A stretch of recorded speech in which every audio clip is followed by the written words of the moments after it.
Olá! Vamos continuar a leitura do livro Cartas de Cristo.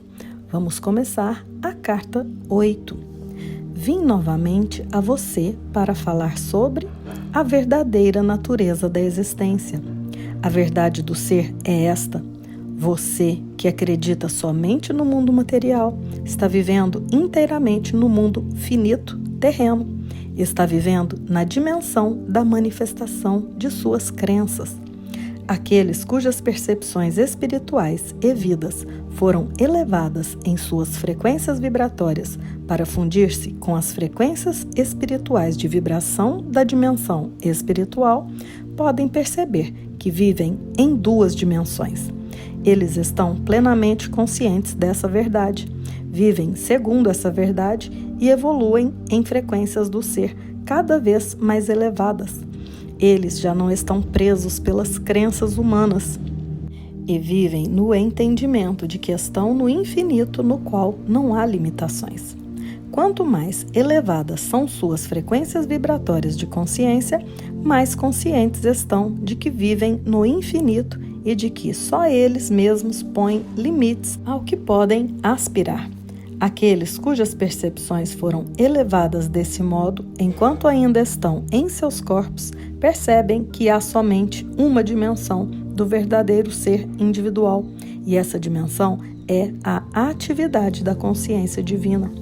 Eles também podem chegar a compreender plenamente que há uma dimensão além a da consciência universal, na qual o universal reside em perfeito equilíbrio e que não pode ser invadida por ninguém, pois nessa dimensão qualquer individualidade seria imediatamente absorvida pela unidade do ser. Quando uma alma atinge em compreensão e realização o nível mais elevado das frequências vibratórias da consciência, a consciência crística pode olhar para baixo e contemplar os níveis de vibração que se elevam ou descem até a humanidade da Terra.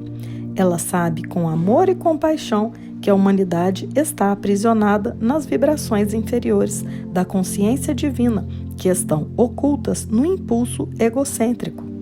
Este impulso é totalmente inconsciente da verdade do ser, que é a verdadeira identidade da alma e a verdade terrena do ego.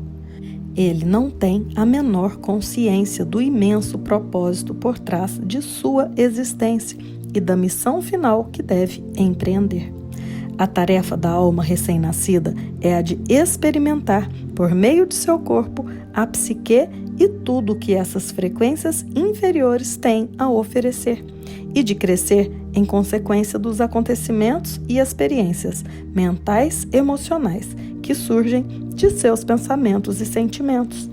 A alma deve aprender, por meio de experiências e erros, o estado de consciência que a torna enormemente feliz ou carregada de dor e tristeza, o que dá início a diversas limitações físicas. O propósito da vida na Terra não é o de descobrir um meio de experimentar alegria e felicidade inalteráveis, ainda que isso seja o desejo de cada alma. Felicidade e alegria sublime dificultariam o progresso da alma em direção às vibrações espirituais superiores da consciência. Finalmente, depois de muitas vidas, de altos e baixos, de confortos e infortúnios, a psique despertará para a verdade de seu ser e compreenderá que tem dentro de si mesma o potencial para recorrer à consciência divina, a fim de obter discernimento, entendimento e conhecimento, bem como para elevar as vibrações de sua consciência espiritual às de saúde, bem-estar, proteção, crescimento interior, alimento espiritual e irradiar para os outros a própria natureza da consciência divina. Como disse antes, a consciência é vida e a vida é consciência. Onde há vida, há consciência. Onde há consciência, há vida. Tudo na existência é definido pelas frequências vibratórias da consciência. A luz, o som, a cor, todos os fenômenos físicos, vivos ou inanimados.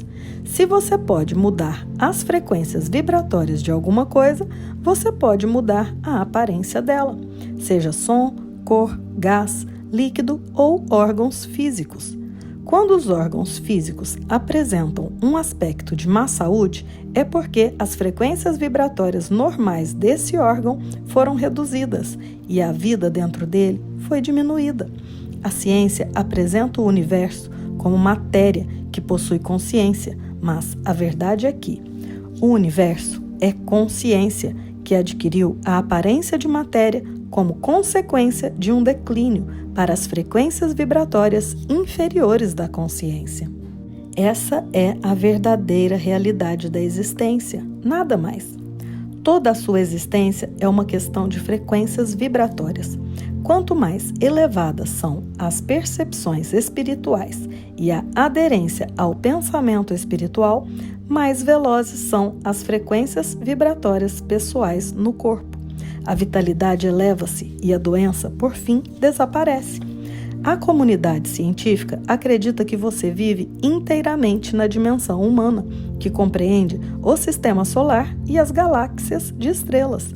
A ciência acredita que o raciocínio humano é o ponto mais alto de referência inteligente em qualquer momento, tendo evoluído como resposta às mudanças ambientais e às condições climáticas, e que é puramente o produto da atividade cerebral. Segundo a ciência, suas emoções são totalmente reais e válidas. O que se pensa e se sente é indiscutível, e isso constitui a única realidade, entre aspas, da existência. A normalidade é avaliada segundo a média dos pensamentos, ações e respostas ao meio. Isso é percebido como a realidade, entre aspas, humana. Qualquer talento que transcende o rendimento médio da mente média é considerado como sendo genial e originário de poderes mentais pouco usuais. Considera-se que o rendimento abaixo da média deve-se a atraso mental resultante de alguma causa física, genética, trauma de nascimento, etc. A ciência acredita que a dimensão física é o começo e o final da existência. A ciência é tão contrária a qualquer possibilidade de crenças que possam iludi-la que aceitará como real, entre aspas, qualquer fenômeno com a condição de que possa ser calculado, estimado e provado por instrumentos. Se você pensar a respeito disso cuidadosamente, compreenderá que o que a ciência sustenta como um fato é, na realidade, somente uma crença originada de conclusões tiradas pelo uso de seus 5 sentidos. Assim é com qualquer outro aspecto de sua existência. Em sua dimensão terrena, os fatos acontecem segundo após segundo, mas no momento em que se produzem, se tornam crenças, recordações, e as recordações não são sempre precisas.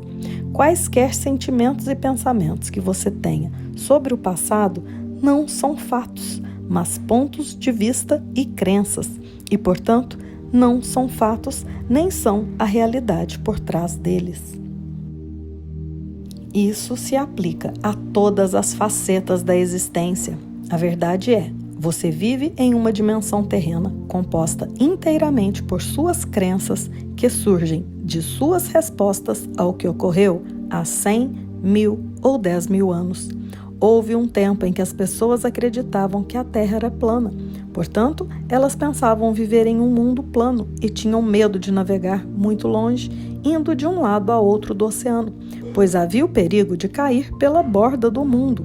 Para aquelas pessoas, há somente 400 anos, o mundo era plano. Hoje, graças ao conhecimento, o mundo é acessível em todas as direções.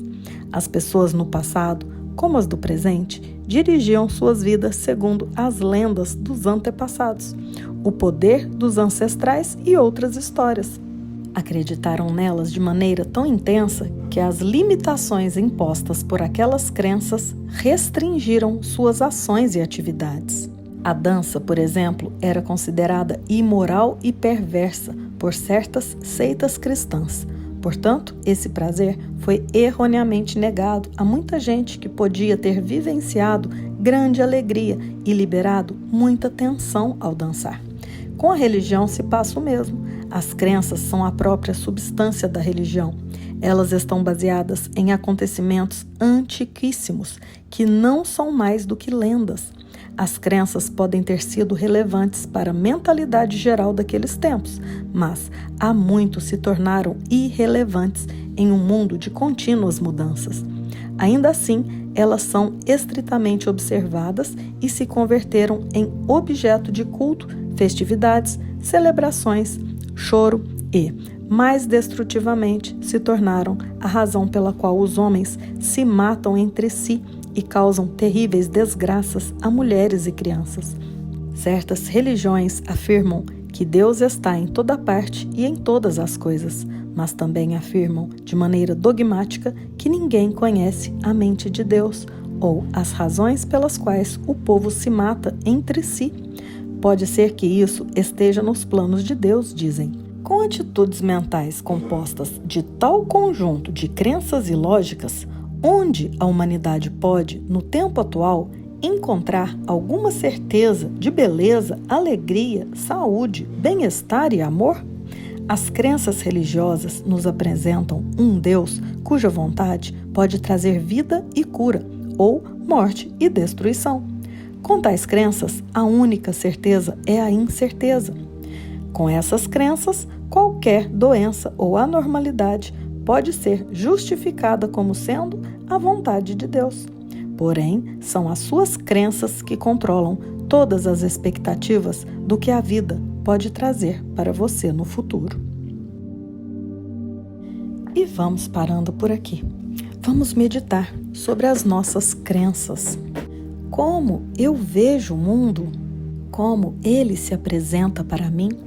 Será que eu tenho noção que são minhas crenças que fazem o mundo que eu vejo? Tudo na nossa vida é regido pelas nossas crenças. Sua vida está como você gostaria que estivesse? São suas crenças que te levaram ao momento em que você está hoje.